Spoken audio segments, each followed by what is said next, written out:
Bienvenue au F5 Podcast de la semaine. On est avec Adi ou Adnan pour les intimes.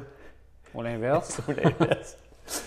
Et puis, Adi qui a beaucoup de chapeaux, là, naturopathe, ostéo, qui est entraîneur aussi, en fait, là, maintenant qu'on y pense, là, parce qu'on s'est rencontrés sur un niveau 1. True. J'allais dire, genre, True. aussi. Kinésiologue. Kinésiologue, fait qu'entraîneur, mais formé en plus à l'université, puis qui a fait, on en parlait hors onde, un peu comme moi qui aime lire beaucoup, puis qui continue toujours à se former. Une des raisons de pourquoi on a cette discussion aujourd'hui, parce qu'on aime parler. Puis, on voulait avoir une discussion qui allait commencer sur quelque chose qu'on a prévu, puis qui allait sûrement déraper vers d'autres affaires qu'on n'avait pas prévues. C'est sûr. qui était genre, comment est-ce qu'on peut faire pour, de un, s'entourer de professionnels de la santé, parce que tu fais partie des professionnels de la santé. Nous, on n'est pas vraiment considérés professionnels de la santé, les entraîneurs, fait qu'on va dire que... Mais bon. Comment on fait pour s'entourer de gens, de un, compétents, c'est sûr, mais la compétence étant pas juste le truc important, qu'ils sont sur la même longueur d'onde.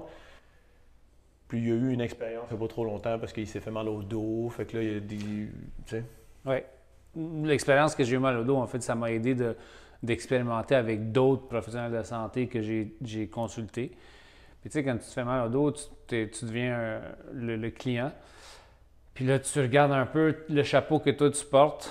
Puis est-ce que les autres le portent de la même manière? J'ai consulté aussi des ostéos, physio, j'ai consulté des massothérapeutes. Il y en a que j'ai consulté que c'était vraiment extraordinaire comme service que j'ai eu. Puis d'autres que j'ai fait comme « Oh, j'irai peut-être pas là », tu sais. Dans le sens que c'était pas une blessure incapacitante. On en a parlé dans une vidéo qu'on avait faite pour CrossFit Laval chez toi.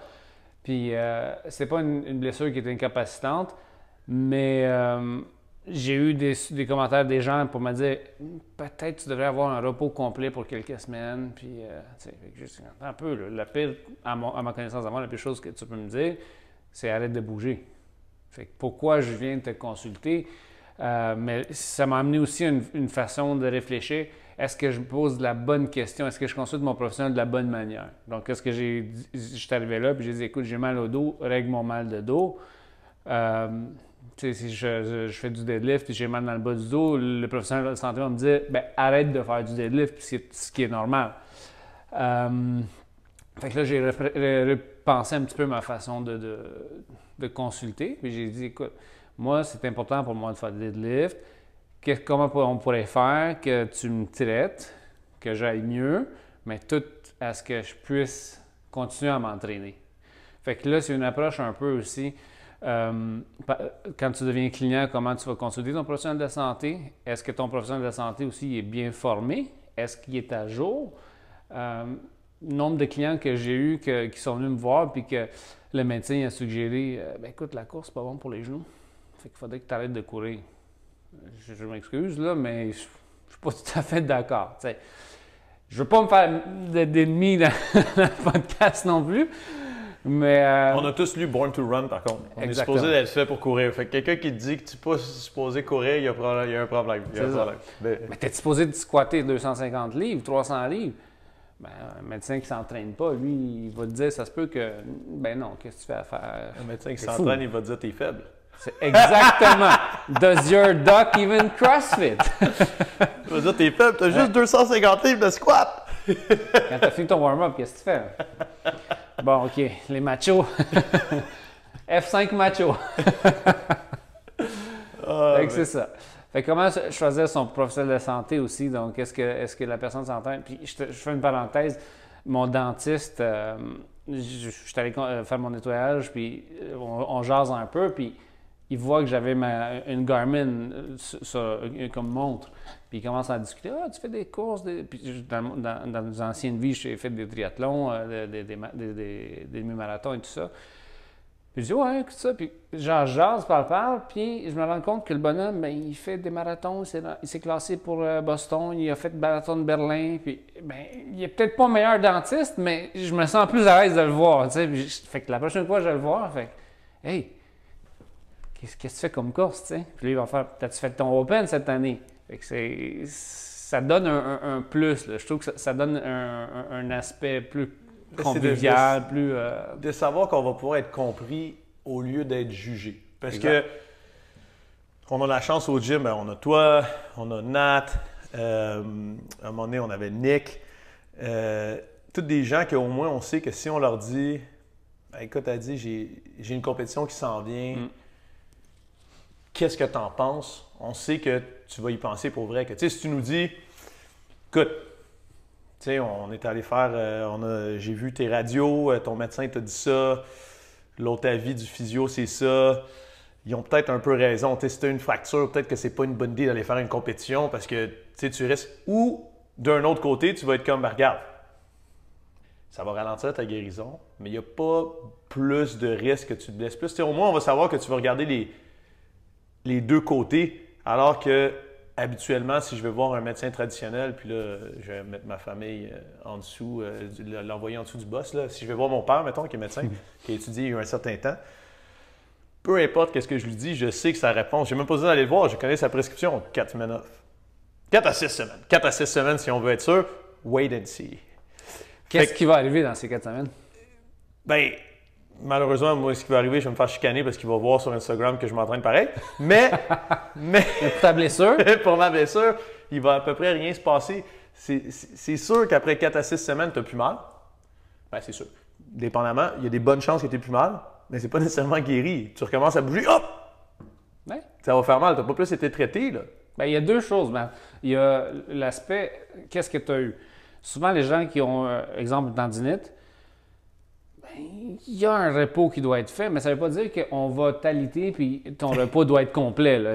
Non, attends, là, avec la petite cloche là, que ton conjoint vient t'apporter le thé, puis tu sais. Puis, exemple, si c'est une tendinose, c'est une autre histoire. Là, tu veux passer plus de temps sous tension, tu veux commencer à t'entraîner, c'est la pire des choses à faire. Fait que, exemple, on parle de tendinopathie, mais c'est important de savoir c'est quoi. Quel genre de tendinopathie on a? Donc, est-ce que c'est une tendinite? Est-ce que c'est une tendinose? Parce que l'approche ne sera pas la même. Fait puis là, tu parles de ton père. Je ne le connais pas, mais souvent, les médecins, ça va être ça. Ou encore, le fameux diagnostic qui va être posé, j'ai mal dans le bas du dos, fait que, entorse lombaire. Une entorse, c'est une rupture partielle ou complète d'un ligament. J'ai vu une torsion lombaire se produire sous mes yeux à une occasion à 16 ans, 16-17 ans. La personne est partie en ambulance. Fait que quand on fait un diagnostic rapide, entorse lombaire, repos total, C'est pas sûr. je suis pas sûr. Je suis pas tout le temps sûr, non. Moi, je me suis tout le temps dit, puis ça, peut-être ça dérape un peu, mais je me suis tout le temps dit, quand on regarde la nature, on a souvent des réponses, puis j'ai rarement vu un animal faire un repos total. Assez souvent, c'est qu'il est proche de mourir. S'il fait un repos total, là... S'il fait un repos total, il devient un repas total. Ouais. Non, c'est ça, mais tu sais, le nombre de... de chiens qu'on voit, puis que vu qu'ils sont aimés, puis que maintenant c'est des chiens domestiques, là, dans nos pays, c'est des chiens domestiques, là, on ne vit pas en Australie, là, qu'il y en a un qui va boiter un tout petit peu. Mais pour finir, il joue à la balle pareil, là, puis il sourit comme un chien au niveau qu'il bat la queue, puis il est content, puis tout ça. Puis c'est sûr qu'il y a eu une période où est-ce qu'il fallait l'aider, mais peut-être que c'est parce qu'il est rendu un peu plus vieux, puis il y a un peu d'arthrose, ou il y a eu quelque chose, mais on lui dit pas « Hey, c'est fini, tu bouges plus, petit pitou, là. » Ben non. Puis au contraire, je suis vraiment en plein milieu dedans. Mon chien, il est malade, puis l'autre jour, il a de la difficulté avec sa patte. Puis il arrivait pour descendre de l'escalier. Il y a eu toutes sortes d'émotions. Il crie parce qu'il a mal, mais en même temps, il ne comprend pas ce qui se passe. Sauf que si j'ai pris une petite balle qui fait squeak squeak, tout à coup, la douleur est disparue. La queue qui fait ça, il n'y a plus mal. Tu sais, je suis capable d'élancer la balle. Il ne va peut-être pas sprinter pour aller la chercher, mais il va jouer, il va oublier sa douleur pour quelques moments. Même chose au niveau des humains, comme tu dis, tu sais, un animal qui prend du repos. C'est rare, puis il faut...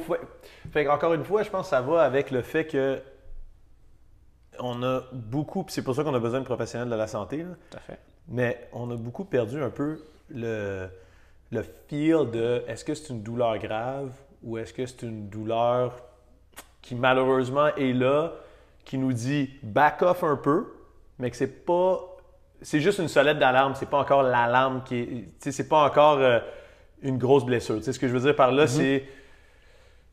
Tu fais bien des pull-ups, tu as les avant-bras qui deviennent tight, puis tu commences à avoir moins de mobilité. Puis ça commence à être tight quand tu fais des pass-through. Est-ce que tu t'es fait comme une entorse du poignet ou est-ce que il y a juste commence à avoir c'est tight, puis tu devrais baisser le volume, apprendre à t'étirer, potentiellement aller voir un professionnel pour te relaxer, mais je veux dire que tu n'as pas besoin de capoter nécessairement versus tu te fais une luxation du coude, ben OK, il faudrait aller checker s'il n'y a pas un nerf de coincé. Ça peut être dangereux. Puis, tu sais, quand on parle de s'entourer de professionnels de santé, c'est aussi de s'entourer des gens au gym qui sont des professionnels de santé. Parce que là, je peut-être prêche un peu pour l'autre côté de la médaille pour les médecins. Il y a du monde, des fois, qui ne veulent pas aller voir leur professionnel de santé parce que ils vont faire quoi? Ils vont me prescrire des pilules, anti-inflammatoires, d'acide, repos. Mais que quand on a des médecins ou des professionnels de santé qui s'entraînent avec nous dans le gym, on a peut-être plus d'aisance à discuter de ces choses-là. Puis dire, écoute, j'ai peut-être, comme tu dis, mal à l'avant-bras. Ben, laisse-moi checker ça. Laisse-moi juste. OK, bon, ben, reviens voir, on va vous consulter. On peut peut-être voir en même temps la sévérité de la chose. Puis tantôt, tu disais, j'aime beaucoup le mot que tu utilises, la douleur, tu la compares à une alarme. Ouais. Souvent, ben, s'il y a de la fumée dans la maison, ça se peut que l'alarme parte. Mais ça ne veut pas dire qu'il y a un feu nécessairement. Non. Donc, la douleur, c'est notre alarme, si on veut. Donc, ça se peut que le feu avait commencé à pogner dans le four, puis tu as le temps de l'éteindre. Je veux dire que c'est contenu, c'est pas grave. Exactement. L'autre chose, puis là, on peut parler des nocicepteurs et tout ça, de la façon que le cerveau va interpréter la douleur, etc., etc. Mais sans trop rentrer dans le jargon, l'alarme, quand elle sonne, ben il se passe quelque chose. Il s'est passé quelque chose. Elle ne sonne pas pour rien. T'sais. Sauf que, même si on éteint le feu, avec la douleur, parfois, on peut continuer à sentir cette alarme-là qui sonne. Là. Ah, mais...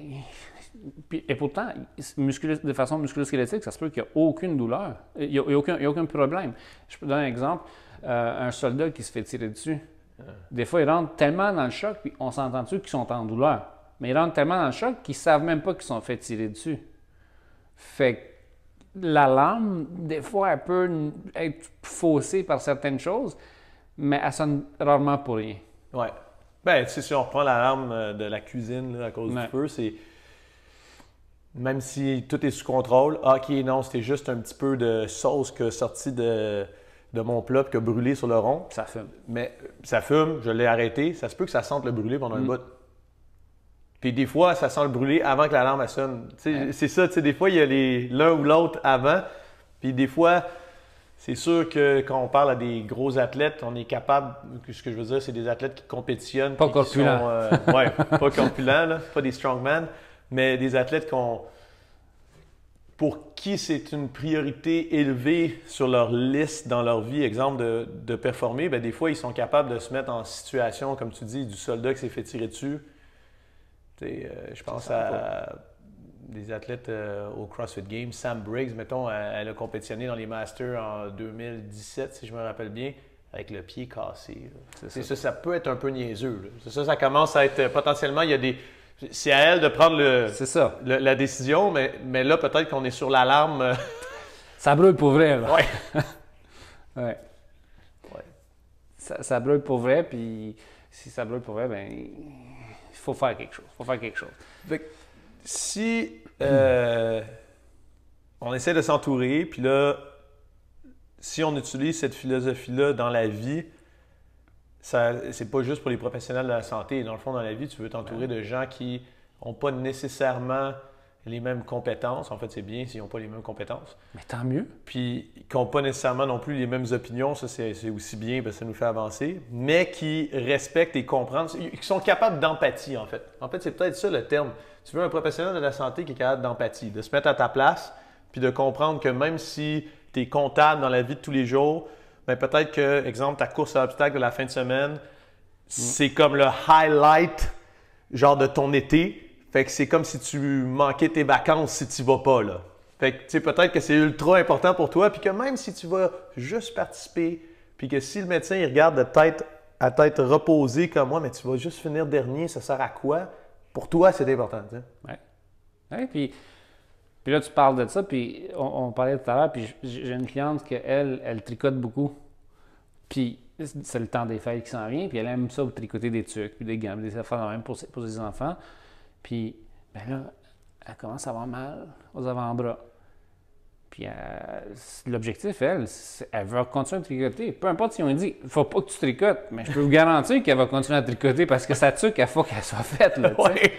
Fait que, est-ce qu'elle nous rend service? Non. Par contre, qu'est-ce qu'on peut faire? Dire, écoute, à chaque 15 minutes de tricot, tu arrêtes 5-10 minutes, je vais te montrer des exercices à faire, on va faire des étirements, on va renforcer. Puis si tu vas tricoter à chaque saison des fêtes comme ça, ben on va te monter un programme de renforcement que tu ne viendras pas me voir en octobre-novembre parce que tu tricotes un malade mental. Ça aussi, c'est ça, c'est l'empathie. Je pense que c'est l'empathie, même. L'empathie ou la sympathie? L'empathie, se mettre dans la place de la personne, mais... Probablement mélangé aussi avec le désir de rester en formation continue. Parce que, tu sais, là, tu parles de quelqu'un avec un tricot. J'ai jamais vraiment pensé à ça. Tu sais, mon domaine, c'est plus comment quelqu'un qui veut continuer à courir ou quelqu'un qui veut continuer. Mais il doit y en avoir plein. Il doit y en avoir que leur problème, c'est relié au coude ou au poignet à cause de la souris. Mais il faut qu'ils travaillent. Tu peux pas leur dire, dis à ton boss, t'es un mois off. Surtout pas en ce moment, ça ne marche pas. De télétravail, tu as besoin de. Fait que c'est peut-être de trouver justement de toujours vouloir se former pour être capable de trouver des solutions dans les choses auxquelles on n'avait même pas pensé. Oui, tout à fait. Tout à fait. Puis, d'être toujours à l'affût. Moi, personnellement, puis là, je fais peut-être une parenthèse. Je trouve ça frustrant quand quelqu'un y arrive et dit écoute, moi, je suis allé voir un professionnel X, puis, il me semble que c'était pas bon. Mais attends un peu, là. Tu as fait un post dernièrement pour dire une telle méthode est bonne d'entraînement. Il n'y a pas en anglais, là, recette magique, si tu veux, one size fit all. Chaque profession a son plus et son moins. Mais c'est le professionnel qui va faire la différence. J'ai vu toutes les mêmes choses que mes collègues en ostéopathie qui ont fini en même temps que moi, que mes collègues en kinésiologie. On a toutes les mêmes connaissances. Mais on m'a déjà dit aussi que la vraie école commence un coup que tu as fini l'école. Fait que là, si tu n'es pas à jour dans tes affaires, ça se peut que tu manques le bateau puis que tu trouves une méthodologie. Tu sais, on compare CrossFit quand c'est commencé. C'est pas bon, c'est dangereux. Comment tu fais, tu sais? Ah, puis là, pour finir maintenant, c'est un peu le mainstream presque. C'est ça. C'est le mainstream. J'arrête de... Ouais, c'est ça, c'est le mainstream. On va... Ça commence à être mainstream au niveau que ceux qui commencent à... Il commence à y avoir des gens qui décident de se dissocier du CrossFit pour pouvoir être vus comme les gens différents pour avoir un peu le même statut qu'avant. Tu sais, quand j'ai ouvert il y a 12 ans, on était les weirdos. Puis tu t'en vas voir les freaks qui entraînent les gars du SWAT. Tu sais, genre, tandis que maintenant, c'est comme « Oh, ouais, ma maman, elle fait ça. Ouais, tu connais-tu Mathieu, elle va à son gym? » Tu sais, t'es plus le statut spécial de... C'est normal d'aller dans un gym CrossFit. C'est bien comme ça. Ah oui, moi j'adore ça. C'est bien comme ça. On va chercher, on va faire bénéficier un plus grand nombre de gens de cette méthodologie-là. Puis c'est ça qu'on veut, c'est ça l'objectif. Parce qu'on s'entend. Là, on parle de CrossFit. Mais l'entrée de matière, c'était choisir son professionnel de santé. Mais un coach, s'il ne fait pas partie de ton arsenal de professionnels de santé, vous êtes, je vous le garantis, vous n'êtes pas pris en charge comme il faut. Ben, c'est comme s'il y avait... Il faut regarder, dans le fond, une seule fois. Il ne faut pas regarder trop en vase clos une seule discipline. Le but du CrossFit, dans le fond, c'est d'être varié. Ouais. Fait qu'on n'est pas spécialiste en haltéro. Pour un haltérophile, on n'est pas bon en haltéro. On est correct. Pour un coureur, on n'est pas bon en course. Pour un gymnaste. Pour un gymnaste, on est très mauvais en gymnastique. On n'est peut-être même pas correct. On est à peu près OK. Ouais. Niveau 5 ans. Pointe les pieds. Puis, mais c'est un peu le même principe. Faut peut-être aussi arrêter un peu de vouloir...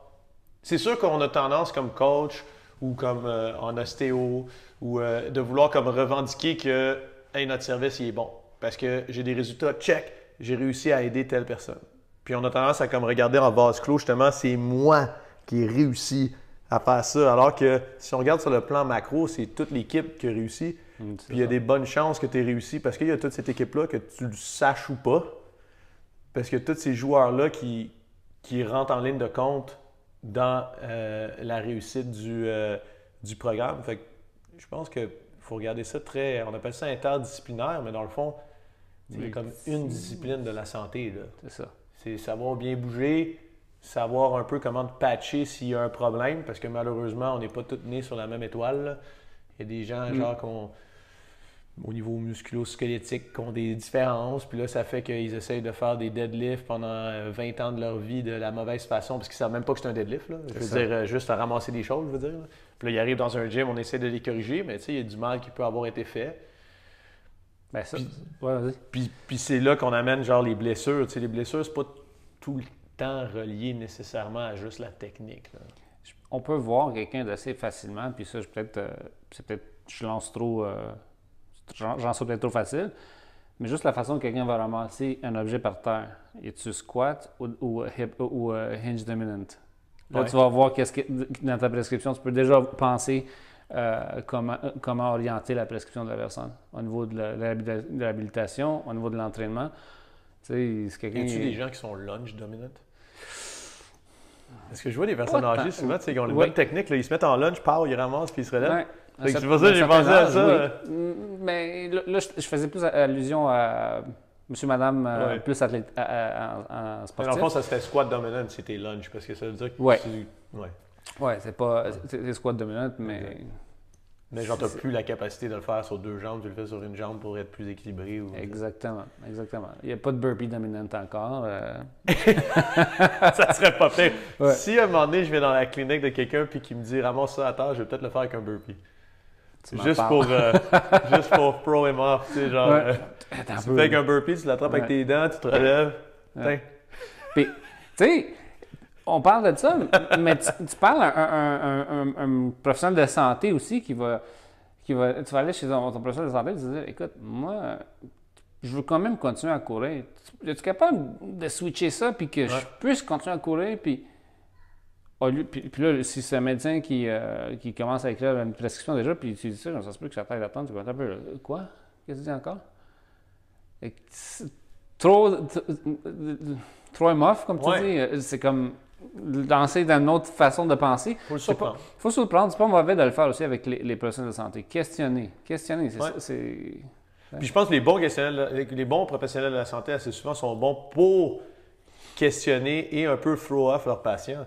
Parce que c'est correct aussi qu'il y ait un professionnel de la santé qui t'assoit et qui te dise « C'est-tu important pour toi de faire ça? » Ben oui. Puis peut-être qu'il y en a qui vont se rendre compte « Ouais, j'ai tout le temps fait ça, mais... » Est-ce que c'est si important que ça pour moi ou je serais content à juste faire... Tu sais, je prends exemple les snatchs. Les épaules aussi, ça. Ça serait correct de dire, puis moi je le dis, mais des fois même avec mes clients, je suis comme, si ton squat snatch dépasse jamais ton power snatch, est-ce que c'est un problème dans ta vie? Puis je veux dire, il y en a qui auraient le droit de répondre oui, c'est sans jugement. Mais des fois, ça les surprend, puis ils sont comme, attends une seconde, là.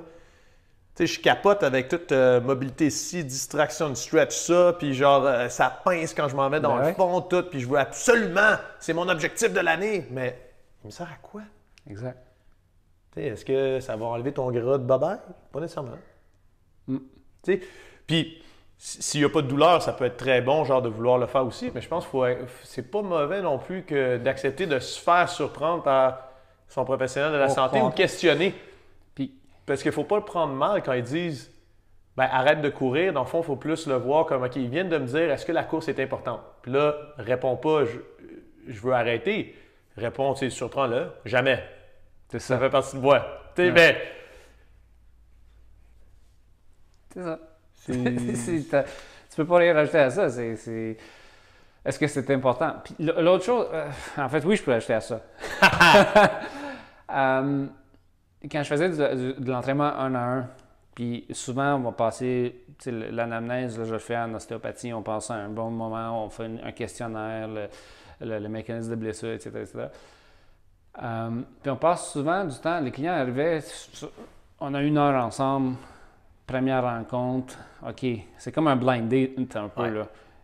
Puis là, je pose des questions à des clients comme, qu'est-ce que tu fais dans la vie? Ton horaire ressemble à quoi? C'est quoi ton repas préféré? Ton resto? Ta conjointe a fait quoi? T'as-tu un animal de compagnie? Puis là, c'est comme, attends un peu, là, mais pourquoi tu veux savoir de ça? Tout ce que vous direz il sera retenu contre vous, d'une certaine façon, mais quand après ça, on arrive à une étape que le client il arrive avec des excuses. Mais je m'en vais à la première rencontre.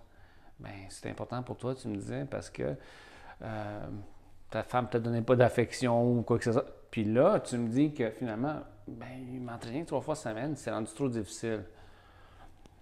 Là, tu m'as dit, fait que tu as plus d'affection, qu'est-ce qui se passe là? Qu'est-ce qui a changé entre-temps? Là, t'sais? Fait que c'est important. Puis le client, des fois, il va voir, ben, OK, mais j'ai 1 heure, là, come on, let's go. Là.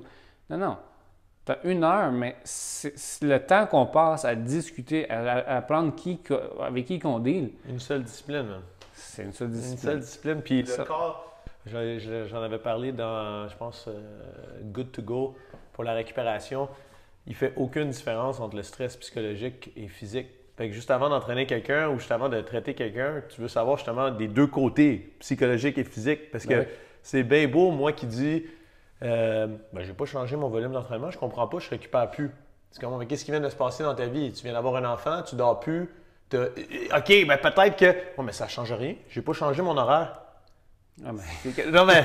c'est ça. Mais les gens ne s'aperçoivent pas nécessairement de ça. Puis souvent, c'est pour ça qu'ils ne comprennent pas pourquoi est-ce qu'ils se blessent. Mais ma technique est encore bonne. Je comprends pas. Avant, je faisais plein de workouts avec des deadlifts, j'avais pas de problème. Mais ta technique peut être parfaite, tu vas te blesser. Tu peux te blesser. C'est plus une question de tolérance puis de capacité. Puis souvent, on s'arrête juste à la tolérance. T'sais, on s'arrête à OK, Mathieu, il a un deadlift à 5,25. Il a une grande tolérance pour son dos. S'il deadlift 300 livres puis il a le dos un petit peu rond, c'est pas grave. Peut-être une fois. Mais là, il y a une capacité. Je ne peux pas répéter, qui est donc la capacité, qui est le nombre de fois que je peux répéter ça avant d'avoir besoin d'un repos complet. Puis qu'est-ce qui se passe si je décide d'aller aider mon frère à déménager pendant 2 heures, puis que je fais bien des deadlifts pas lourds pour moi, parce que je suis un crossfitter, il n'y a pas de boîte au-dessus de 50 livres. C'est facile, mais que je le fais le dos rond tout le long. Si je m'en vais faire un 21-15-9 au gym, même si c'est juste 225 livres, puis que j'ai le dos parfait, ça se peut que si je décide de pousser, j'avais atteint ma capacité, tu sais. Ça va un peu ce que j'avais entendu il n'y a pas longtemps, que toutes les blessures arrivent de la même manière. Ton effort dépasse la capacité. C'est toutes les blessures dans l'histoire de l'humanité, c'est comme ça que c'est arrivé. OK, c'est sûr que, puis même si tu as un accident de voiture, ben, tu n'as pas la capacité d'absorber le choc. Il y a une blessure. Puis si tu as une technique moins efficace, le truc, c'est qu'il y a plus de chances que tu overloads une certaine partie de ton corps puis que tu atteignes à sa capacité maximale plus tôt. C'est ça le problème, en fait. C'est pas tant la position qui est le problème. C'est la personne qui se tient comme ça tout le temps. Bien, le problème, c'est que s'il brûle sa capacité lombaire, puis après, bien, il ramasse quelque chose à la tête, il se fait mal. Mais c'est pas la position qui l'a blessé, c'est à la rigueur. Si moi, je me mets comme ça toute la journée, je peux m'entraîner puis je vais être correct. Parce que ma capacité excède ça, ce qui ne veut pas dire que je devrais mal me tenir. Mais c'est l'intérêt justement de t'entraîner. C'est que tu as augmenté ta capacité, tu as moins de chances de te blesser. Puis c'est pas que la technique n'a aucun intérêt, parce que la technique, dans le fond, va réduire les risques de blessure, parce que comme on dépense un peu moins d'énergie puis on charge tout le corps au lieu d'une seule structure, bien, on a tendance à ne pas excéder la capacité d'une section. Exact. Mais il faut se détromper, c'est pas parce que tu as le dos parfaitement droit puis que tu décides de faire 100 deadlifts à 315 aujourd'hui, ça se peut que tu te blesses. Même si c'est parfaitement droit. Ça se peut que ça pète. Comme tu dis, est-ce que tu es stressé? T'as-tu bien dormi? T'as-tu bien mangé? T'as-tu bien récupéré? T'as-tu pris, tu sais? T'as-tu... Ouais. T'as-tu fait ta flexibilité? T'as-tu fait ta mobilité? T'sais? Exact. Y a-tu eu des changements? Puis des fois, les changements sont même pas mauvais. Tu sais, juste pour un athlète, on peut penser, est-ce que tu es en préparation avant une compé? Est-ce que la compé te stresse? Ouais. Rien que ça te brûle de la capacité. Non, mais rien que ça. Puis là, t'es comme, je comprends pas, tu sais. Un instinct de brûlement d'estomac, ça va pas bien. Je t'ai soufflé à rien. sais? As-tu une grosse présentation à job? Tu sais? Ouais. Mais une fois qu'on comprend ça, ça aide.